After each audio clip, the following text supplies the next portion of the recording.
বাংলাদেশ দলের এই অবিশ্বাস্য পারফরমেন্স আলোচনা করতে গেলে পেস ডিপার্টমেন্টের যে কন্টিনিউয়াস ফর্মে থাকা, প্রতিপক্ষকে চাপে রাখা এবং ব্যাটারদেরকে অন্তত একটা ব্রিদিং স্পেসে রাখা, যে বাংলাদেশ জিততে পারে, তোমাদের জন্য আমরা যা করার সবকিছু রেডি করে রাখবো, সেটা একটা বড় রোল প্লে করেছে দিনের পর দিন, মাসের পর মাস।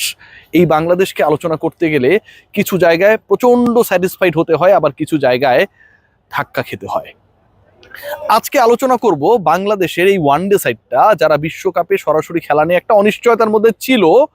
এই অনিশ্চয়তা বেশি দিন আর ক্যারি করবে না, কিন্তু এই দলের সবচেয়ে বড় সমস্যার যে জায়গাটা, সেটা যেন বাংলাদেশের নেতৃত্বের জায়গায় যিনি, তার কিছু ক্ষেত্রে হীনমন্যতা, কিছু ক্ষেত্রে তিনি মনে করছেন যে তিনি বা তার থেকেও বেটার কেউ এসে তার জায়গাটা দখল করে নেবে, কনফিউশন, অন্যকে নিয়ে বেশি চিন্তা করা, যেন বাংলাদেশ দলকে এবং বাংলাদেশ দলের ওয়ানডে ক্যাপ্টেন মেহেদী হাসান মিরাজকে সবচেয়ে বেশি ভোগাচ্ছে।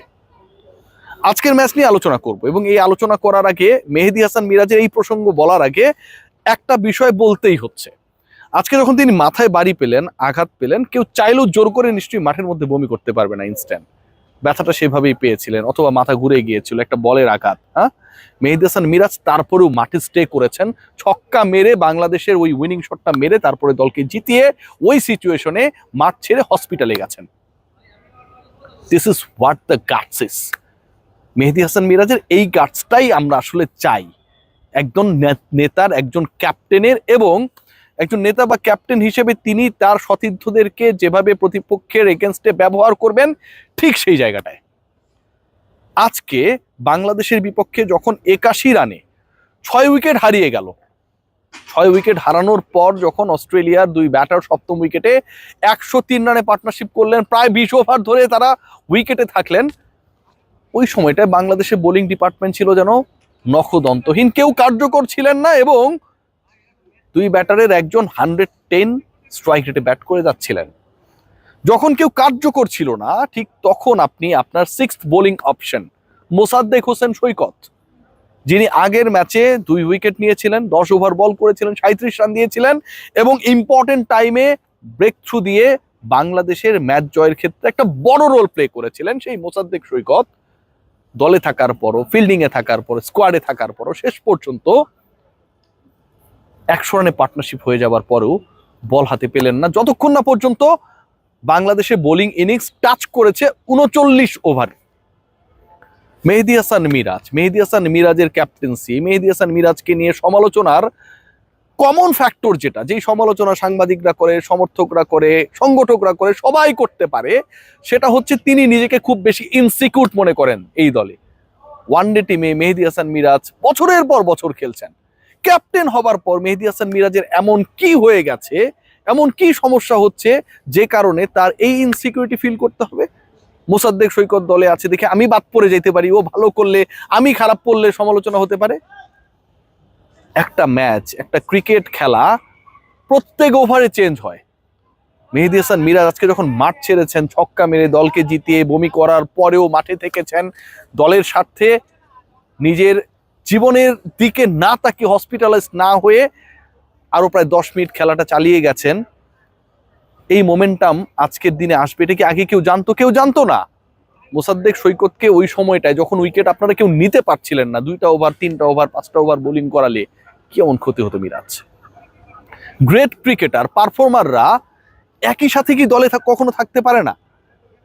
একজন পারফর্ম করলে আরেকজনকে আউট হয়ে যায়, মানে এটা কোন সূত্র? ডেফিনেটলি পুরো ধারণাটাই রং যদি আপনি আপনার দলের পেস অ্যাটাকের দিকে তাকান। পেস ডিপার্টমেন্টে Mustafiz performer, the real hero, কখনো কি তাসকিনের প্রেজেন্সের কারণে, নাহিদ রানার উঠে আসার কারণে নিজেকে ইনসিকিউর ভেবেছেন? কখনো ভেবেছেন? কখনো ভাবেন নাই।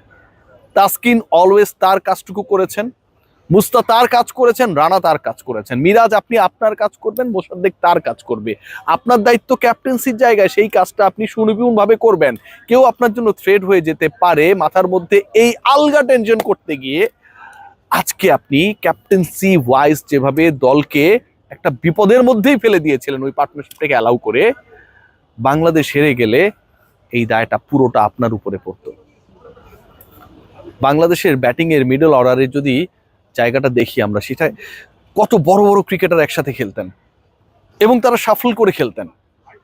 কখনো সাকিবের জায়গায় রিয়াদ খেলতেন, মুশফিক 6-এ চলে গিয়েছিলেন, যেটা আবার সাকিবের জায়গা, কখনো সাকিব উপরে খেলতেন। কত কিছু ঘটেছে, কিন্তু কেউ কখনো একে অপরকে ব্যাক করা ছাড়া ল্যাং মারার চিন্তা করে নাই। মুশফিক ভালো পারফর্ম করলে সাকিব কখনো নিজেকে অনিশ্চয়তায় ফেলে নাই, অনিশ্চিত মনে করে নাই। রিয়াদের খারাপ সময়ে বাকি সব ক্রিকেটাররা তার পাশে দাঁড়িয়েছিল, বোর্ড না দাঁড়ালেও। মেহেদী হাসান মিরাজের জন্য আমার সত্যি আফসোস হয় যে আপনি যেই ক্রিকেটটা খেলবেন, আপনার যে স্কিল রয়েছে, আপনি আপনার মেধা, আপনার দক্ষতা, আপনার স্কিল নিয়ে টেনশন না করে অমুক ক্রিকেটার কি করতে পারে তারে নিয়ে টেনশন করেন। এই যে অমুক ক্রিকেটার তমুক জায়গায় পারফর্ম করলে আপনার ঝামেলা হয়ে যাবে, এই টেনশনটা মিরাজ আপনার ব্যক্তিগত পারফরমেন্স এবং as the captain, as the leader of the team, captain wise পারফরমেন্সকে দারুণভাবে, বাজেভাবে প্রশ্নবিদ্ধ করছে। বুঝতে পারছেন কি? আপনি সেই ক্যারেক্টার, যেই ক্যারেক্টারটা আজকে আপনি শো করেছেন ওয়াইল বাংলাদেশ ব্যাটিং। আপনি মাঠে ছিলেন, আপনি ছক্কা মেরে ম্যাচ জিতিয়েছেন, আপনি মাথায় বল লাগার পরও মাঠ ছাড়েন নাই। This should be your character. আপনি যখন নেতা, যেই ক্রিকেটার আপনার প্রতিপক্ষের এগেনস্টে সফল হবে আপনি তাকে কাজে লাগাবেন। সে উইকেট পেলে, আপনি উইকেট না পেলে আপনার অবস্থানটা খারাপ হয়ে গেল, এই ফেসবুকীয় চিন্তা থেকে মেহেদী হাসান মিরাজ আপনার বের হওয়ার সময় এসেছে। Good luck to you and your team.